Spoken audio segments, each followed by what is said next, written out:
So there's more to your question. There is. This might sound a little bit dark. It's just something I've always wondered. You've always said that this is a world of complete inclusion. There's literally nothing that is excluded. Can't push anything away. Right, yeah, so when you say no to it, you're actually saying yes to it, because your attention to it causes you to activate a vibration that calls it. And with that, this has kind of always tripped me up where, let's say, our murderer, for instance, is under that realm of inclusion, technically. Well, it is under that realm. And your support technically is with everybody. So when somebody commits a murder, or again, something that we may not perceive as being right, is that support technically given with those things because it is a world of inclusion? Yes, because of this. So we've talked about that already here today. So there is the condition, and then there is the emotion, which we are, for the sake of understanding unconditional love, we are calling the unconditioned. In other words, it's not yet a condition, it's a vibration. It's an emotion. For example, Esther can feel when she has an issue with something to do with business, with something to do with someone painting her house, something that somebody is doing that she doesn't like. So when she wants to talk to us about it, she can feel that we are aware of what she's dealing with and aware of who she's dealing with, but she can feel that we never join her in her anger against that person. She can feel that while we are interested in what she's focused upon, and we agree that those kids aren't doing a good job painting the house, and we agree that the guy that owns the company should know that they're not doing a good job painting the house, and we agree that he should not send kids that don't have experience to paint the house. In other words, we're in total agreement with all of those things, but we are not feeling negative emotion toward this person who we love, whether it's because he's doing a rotten job of painting a house or because he's murdered somebody. Gotcha. And that's hard for humans to hear, because you've been putting things in piles of right and wrong, and you aren't able to separate conditions from who you are. But you want to. You're not able to separate conditions from who you really are. You're not able to separate what's happening because of the vibration you're offering from the vibration of who you really are. And Source is always focused upon the vibration of who you really are. So when we say you can't get it wrong and you never get it done, we mean it. And the reason that you can't get it wrong is because you never get it done. Maybe hard to hear. Sure. That's it. Thank you. Yeah. And your mother doesn't want to hear that from us, because she wants to control your behavior. She wants to say there are things that you do that you just shouldn't do. And it's interesting, because religions say, if you want to be good, then come and join us and do these things and don't do these things. And you want to be seen as good, and so you join and you do the things that they say are good. And even though it's difficult, you don't do the things that they say are bad, even though a lot of them are human impulses. They're pulsing at the very core of you. Sex in the back seat.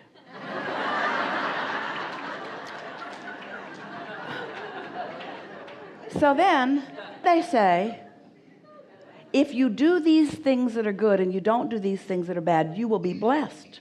So you follow that edict and you don't do those things and you do these things, but you're not being all that blessed. Kind of worried all the time, and the blessings aren't coming. And then you look at that guy over there. He's doing all the things he shouldn't do, and he looks really happy. And abundance is coming to him, and all good things are happening. And so you say, hey, what's going on? I'm keeping the rules and I'm not breaking those rules. And they say, oh, we forgot to tell you, you can't judge it by this life experience. The rewards and punishment come after you die.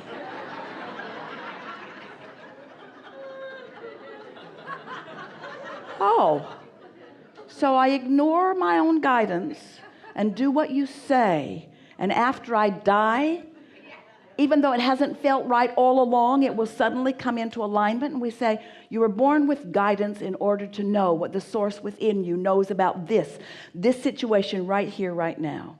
And so sometimes people worry when they hear us talking because they think that we're encouraging mass murderers, and we say, no one ever does anything like that when they're in alignment with source.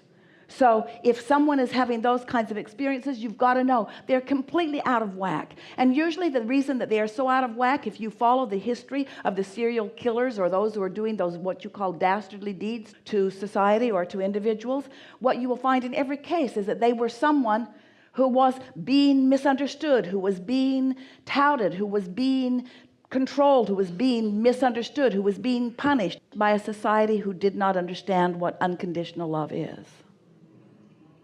And so it just perpetuates more and more and more. There is a war against crime, and more crime every day. There is a war against teenage pregnancy, and more teenage pregnancy every day.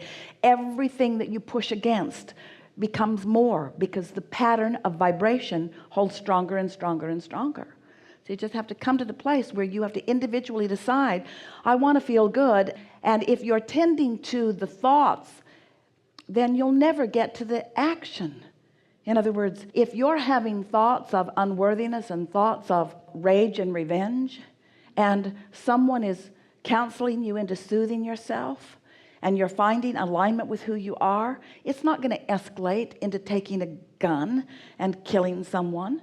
But if you're feeling revenge and rage, and somebody says to you you're wrong in feeling that, and you need to get control of your emotions, and they're not explaining what your emotions are, law of attraction is going to help that rage get more and more and more until the next logical step is some sort of violence, which then as a society in a whole you push against all the stronger and lock them up and condemn them and speak of them disrespectfully. You see, nice to know, isn't it? Nobody has to know this but you in order for you to live happily ever after. If you found someone in the street bleeding, we know you'd help them. If you find someone in the street writhing in agony and wielding a gun, you don't feel so inclined to help them out, even though they're asking in the same way that they would if they were bleeding. And if you want to know how source feels about them, source is adoring them, but they're so blocked off they can't hear it, and that's why they're behaving the way they do. When life causes you to ask for something in a really strong way, and you find vibrational attitudes and ways of living that keep you from hearing it or feeling it, then you want it and want it and want it, but you're blocking it, blocking it, blocking it. It's logical, isn't it? Doesn't that make perfect sense of everything that you see in the world once you understand that? It doesn't take many to stand in a place, and it's easier if you have your distance from them, where you are focusing upon them through the eyes of source. Esther notices that as she writes with Jerry, who is non-physical, or Abraham, who is non-physical. She can feel when she asks for guidance about something that she's dealing with, she can feel an absolute awareness of where she is and an absolute non-attachment to the negative emotion that she feels. That's what step 5 living is. It's understanding that stuff happens, but not letting it take you off of your balance as you're observing it, and not feeling guilty about being in the middle of it, because it's part of the process of expansion. You see, really good conversation. Yeah. Do you feel a need to control those that you fear would harm you or your family?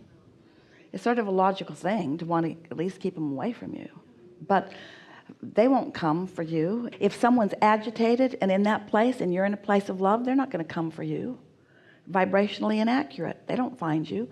They find those who are in the same hatred. Have you ever heard someone say the dog bites those who are afraid of it? Well, that's why, because that fear is a vibration of aggravation. It's a big conversation. Someday we'll all get together and we'll talk about this for about 2 days. Yes.